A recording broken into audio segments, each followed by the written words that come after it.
자, 오늘 시장에서 아주 난리가 난 종목이 하나 있습니다. 바로 다날인데요.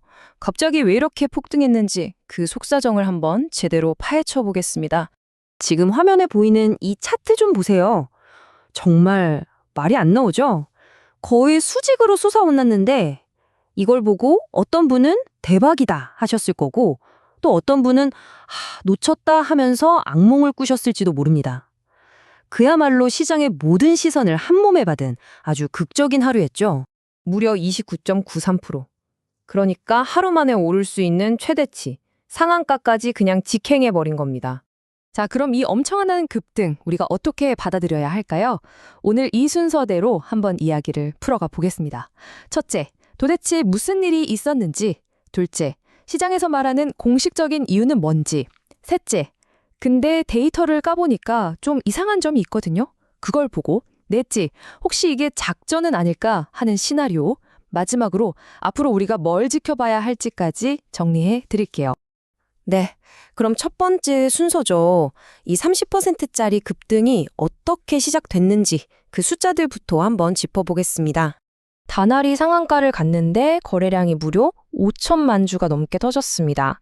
이게 무슨 뜻이냐면요. 그냥 몇몇 사람들이 사서 오른 게 아니라 시장의 돈과 관심이 이날 하루 다날에 완전히 집중됐다는 겁니다. 엄청난 거죠. 자, 이렇게 주가가 폭등하려면 뭔가 그럴싸한 이유, 명분이 있어야 하잖아요. 시장에서는 정책 기대감이라는 카드를 꺼내 들었습니다. 한번 보시죠. 이야기는 이렇습니다. 정부랑 정치권에서 코스닥 시장을 좀 살려보자. 그러려면 토큰 증권, STO나 스테이블 코인 같은 걸 활용해야 한다. 이런 논의가 나왔다는 거예요. 근데 이 분야에서 제일 잘 알려진 회사 중 하나가 바로 다날이거든요. 마침 2026년 1월에 새로운 STO 규제도 나온다고 하니 기대감이 폭발한 거죠. 그래서 언론에서는 아하, 정책 호재 때문에 다날이 올랐구나 이렇게 딱 정리를 해줍니다. 아주 깔끔하고 이해하기 쉬운 설명이죠.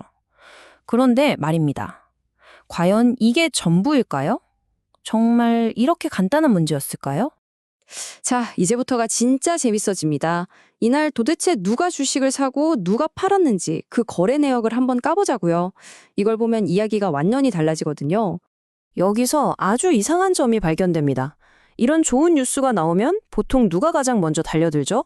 바로 개인 투자자들이잖아요. 그런데 왜 개인 투자자들은 오히려 주식을 팔았을까요?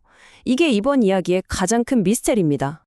이 표를 보시면 막 숫자랑 글씨가 많아서 복잡해 보일 수 있는데요. 괜찮습니다. 제가 딱 핵심만 짚어드릴게요. 여기에 진짜 무슨 일이 있었는지에 대한 결정적인 힌트가 숨어 있습니다. 자, 결론부터 말씀드리면 이렇습니다. 개인 투자자들, 우리 개미들은 3만 5천 주 넘게 순수하게 팔았습니다. 그럼 이 물량은 누가 다 받아갔을까요? 네, 바로 외국인과 기관 투자자들이었습니다. 개인들이 던지는 물량을 싹쓸이한 거죠. 아마 많은 분들이 지금 딱 이 생각하실 거예요. 그래서 어떡하라고? 이런 상태를 결정장애라고 하죠. 기준이 없으니까 뭘 할 수가 없는 거예요. 기다려야 하나? 아니, 바꿀까? 이 생각에 늪에 빠져서 아무것도 못하게 되는 거죠. 근데 가만히 있는 게 더 위험해요. 사실 가장 큰 실패는요, 결정을 미루는 겁니다. 지금 여러분의 위치가 바로 그 갈림길이에요. 여기서 미래 방향이 완전히 갈립니다. 그럼 이 상황을 어떻게 빠져나갈까요? 대단한 예측? 필요 없어요. 우리에게 필요한 건 바로 정리입니다. 이 복잡한 생각들을 싹 정리해서 딱 실행할 수 있는 전략으로 만드는 거죠. 전략이 있으면 뭘 안 해도 되는지가 명확해져요. 그럼 집중하기가 훨씬 쉽죠. 고민을 끝내려면요, 명확한 기준점을 세우는 게 전부입니다. 만약 오르면, 반대로 빠지면, 이 두 가지 경우에 대한 계획이 모두 있어야 해요. 시나리오만 있으면 시장 변동은 더 이상 두려움이 아니에요. 그냥 계획의 일부가 되죠. 준비된 사람만 누릴 수 있는 특권이죠. 나중에는 없습니다. 지금이 중요해요. 이건 그냥 참고 자료가 아니에요. 지금 당장 여러분의 멘탈을 지켜줄 도구입니다. 확실히 기준을 알고 시장을 보는 사람은 태도부터가 다릅니다. 시장에 끌려다니지 마세요. 준비된 전략으로 먼저 대응하는 겁니다. 멘탈을 지키는 가장 쉬운 방법이 궁금하세요? 아주 간단합니다. 지금 화면에 보이는 번호로 좋아요, 딱 세 글자만 보내주세요. 자, 시장이 다시 움직일 때 여러분은 어떻게 하실 건가요? 두려움에 떨 건가요? 아니면 계획대로 움직일 건가요? 개인은 팔고 외국인과 기관은 산다. 이 그림 뭔가 좀 이상하지 않나요? 그래서 나오는 또 다른 시나리오가 바로 스마트 머니 시나리오입니다. 어쩌면 이건 단순한 호재 반응이 아니라 아주 치밀하게 계획된 큰 선들의 움직임일 수 있다는 거죠. 이 시나리오에 따르면 이건 대중의 힘으로 밀어올린 상승이 아니라는 겁니다. 오히려 똑똑한 돈, 즉 스마트 머니가 뉴스를 보고 덜컥 겁먹어서 파는 개인들의 물량을 의도적으로 싹 걷어들인 일종의 매집 과정이었다는 분석이에요. 자, 그런데 이렇게 물량을 잔뜩 사모은 스마트머니라고 해서 마냥 행복할 수만은 없습니다. 왜냐하면 바로 눈앞에 저항선이라는 아주 거대한 벽이 버티고 있거든요. 이 차트를 보시면 쉽게 이해가 되실 겁니다. 작년 9월에 11,450원, 저 높은 곳에 물린 사람들이 엄청 많다는 거예요. 이 사람들은 지금 제발 본전만 와라. 그럼 바로 팔 거다 하고 기다리고 있겠죠?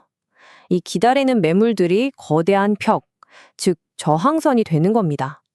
이걸 뚫기가 정말 쉽지 않죠. 자, 그럼 이제 상황이 좀 정리가 되시죠?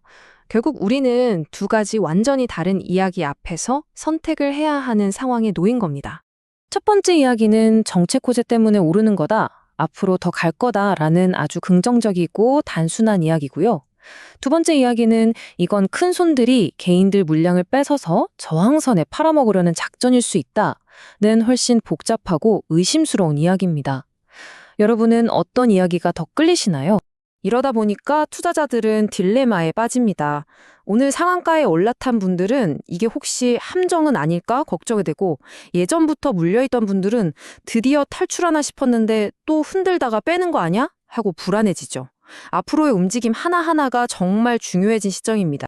결국 단알의 이번 급등은 우리에게 아주 근본적인 질문을 던지고 있습니다.